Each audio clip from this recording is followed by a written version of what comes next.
네, 안녕하세요. 한국보건사연구원의 강신욱이라고 합니다. 제가 연구원에서 근무를 하다 보니까 여러 가지 학술 토론회에 많이 참석을 해봤습니다만, 이렇게 출판기념위원회에 초대를 받아보는 건 처음이고, 그것도 저자로부터 직접 초대를 받아서 매우 영광으로 생각하고 있습니다. 근데 이제 좀 전에 최 소장님께서 발표를 해주셨지만, 진보적인 경제학자들이 가지고 있는 통념에 대해서 아주 이 책이 신랄하게 비판을 하고 계십니다. 그래서 저는 이 책을 읽을 때 내가 어떤 마음가짐으로 읽어야 될까? 억울해하면서 읽어야 될까? 뜨끔해하면서 읽어야 될까? 고마워하면서 읽어야 될까? 여러 고민을 하게 됐는데 스스로를 위안하는 하나의 방법은 이거는 내 얘기는 아닐 거야. 그렇지만 이 책을 읽고서 억울해하시거나 고마워하시거나 뜨끔해하실 분들을 대신해서 제가 무슨 말씀을 드릴 수 있을까를 고민하다가 책을 다 읽으셨겠지만 어떤 책 이후의 작업 혹은 다 같이 고민해야 될 지점이 어떤지를 말씀드리는 게 좋겠다라고 생각하는 차원에서 간단한 토론을 준비했습니다. 네, 다음.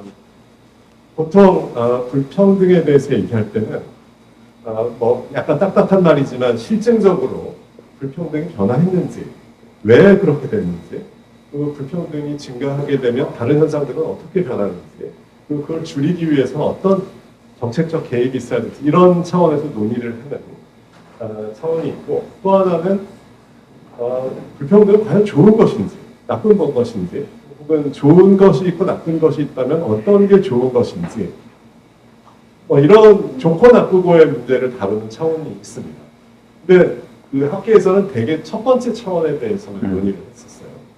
근데 이 최 소장님의 이 역작은 첫 번째 차원의 논의를 함과 동시에 두 번째 차원의 논의를 아주 도발적으로 제기하셨습니다. 그래서 어떤 불평등은 좋을 수 있다라는 주장을 제기하심으로써 이 두 가지 영역을 넘나드는 문제 제기를 하신 거고, 그래서 어느 한쪽만 생각하셨던 분들, 혹은 그 한쪽에 대해서 특정한 방향으로만 생각을 하셨던 분들에 대해서 많은 생각거리를 던져주신 게 아닐까라는 생각이 듭니다. 다음. 네.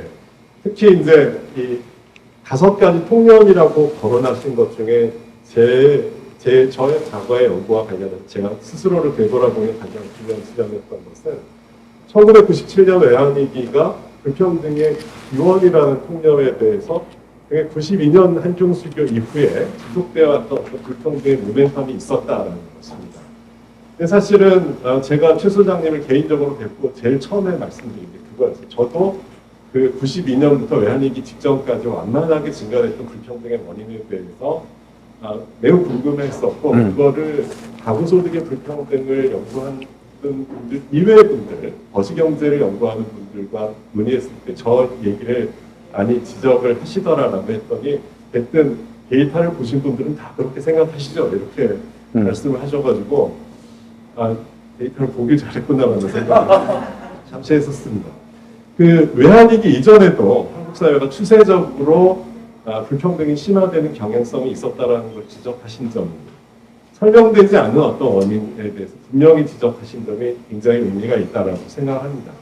근데 이제 문제는 그것이 진짜 기원이냐를 입증하는 것은 또 다른 차원의 얘기입니다. 한중수교나 세계화나 이런 것들이 우리나라의 기업 구조, 수출 구조에 영향을 미치면서 어떤 방식으로든지 임금과 가구소득의 불평등에 영향을 미쳤을 텐데, 그중에 뭐가 제일 중요하고 뭐가 진짜 원인인지를 설명하는 것은 약간 다른 차원의 얘기가 아닌가라는 생각입니다. 왜냐하면 어떤 경제적인 변화가 실제로 가구소득의 불평등으로 전달되는 경로는 굉장히 다양하고 복잡하고 깁니다. 예를 들어서 어떤 물건이 수출되고 수출이 잘 되고 못되고가 있을 것이고, 그 수출의 효과가 중소기업들한테 다 잘 파생되고 있는지의 영향도 있을 것이고, 특히 90년대 전후로 해서 우리나라에 닥친 굉장히 큰 변화는 인구구조의 노령화, 이게 가구소득의 불평등에 미치는 영향이 적지 않고, 특히 노인끼리만 사는 가구의 비중이 늘어나고 있다는 게 불평등에 미치는 영향이 적지 않게 작용을 하고 있습니다. 그리고 무엇보다도 지난 한 20년간 모든 정부 차원에서 복지정책이 확대되어 있어요. 그 정도가 타겟팅한 지점은 다를지 모르겠지만 복지 지출이 확대되고 그 재분배 정책의 효과가 어떤 방식으로 나타났을 겁니다. 근데 이제 주로 임금 소득의 불평등만을 가지고 이 장기적인 추세를 쭉 보게 되면 저 중에서 놓칠 수 있는 얘기들이 굉장히 많기 때문에 우리가 그거를 고려하는 또 다른 어떤 인식도 필요하고 그 차원의 대응도 실제로 있었기도 했고 앞으로도 더 모색돼야 되는 게 아닌가 하는 생각입니다. 네, 다. 그다음에 이제 최 소장님께서 직접적으로 좋은 불평등이라는 표현을 사용하시는 이유는 불평등이 성장과 병행할 수 있다는 생각입니다. 그리고 실제로도 그랬던 기간이 있었던 것을 데이터를 이용해서 보여주고 계십니다. 그런데 성장과 불평등이 병행했다라고 해서 이 불평등이 성장을 추동하는 원인이 되었을까라고 하는 건 약간 좀 다른 차원의 문제입니다. 제3의 원인에 의해서 두 가지가 같이 갔을 수도 있고 인과관계가 거꾸로 갈 수도 있고 그런 거죠. 그리고 한 발 더 들어가서 성장의 원인이 되었다라고 해서 그것을 좋은 불평등이라고 할 수 있는지는 또 다른 문제라고 생각합니다. 이 성장이 되었다면 그래서 그 결과가 그 과정에서 같이 생겨났다, 불평등이 같이 생겨났다면 그 불평등은 그 누구한테 좀 불평등이냐? 불평등의 과정에서 얻은 사람과 잃은 사람이 누구인가를 묻게 되면 그거는 경제 전체가 성장하는 약간 다른 차원의 문제로 진입해야 된다라고 생각을 합니다. 즉 성장이라는 것은 국가 경제를 운영하는 데 있어서 굉장히 중요한 목표이긴 하지만 유일한 목표는 아니고 특히 저같이 사회정책 분야를 연구하는 사람 입장에서는 경제 성장과 다른 사회적 가치가 있을 수 있고 이게 계층 간의 갈등을 줄이고 지역 간의 갈등을 줄이고 그래서 사회를 어떤 통합된 사회로 유지하는 것과 성장이라는 것은 반드시 일치하는 목표는 아닐 수 있다는 것이고요.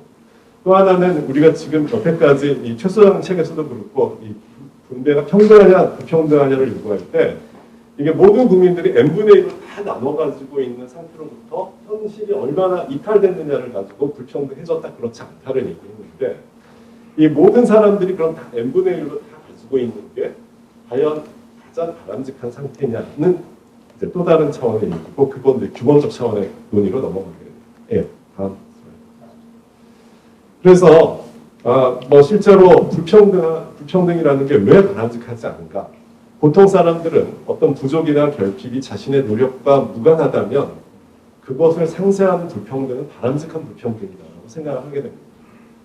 즉 어떤 차원의 불평등은 다른 차원의 평등을 달성하는 방법일 수도 있어서 결과적으로 좋은 불평등이 있을 수도 있고 나쁜 평등도 있을 수 있다는 말 그 자체로는 저는 지극히 타당한 지적이라고 생각합니다.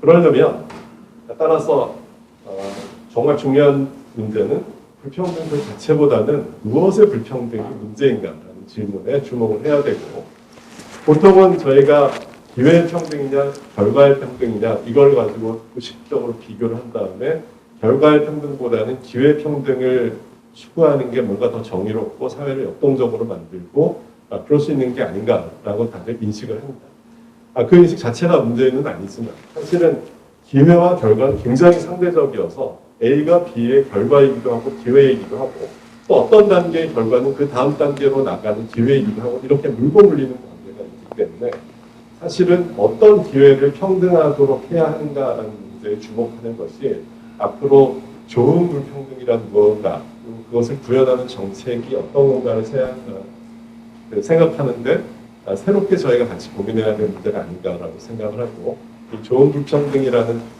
제목을 통해 가지고 최 소장님께서 던져주신 가장 중요하더라고 저는 생각하고 간단.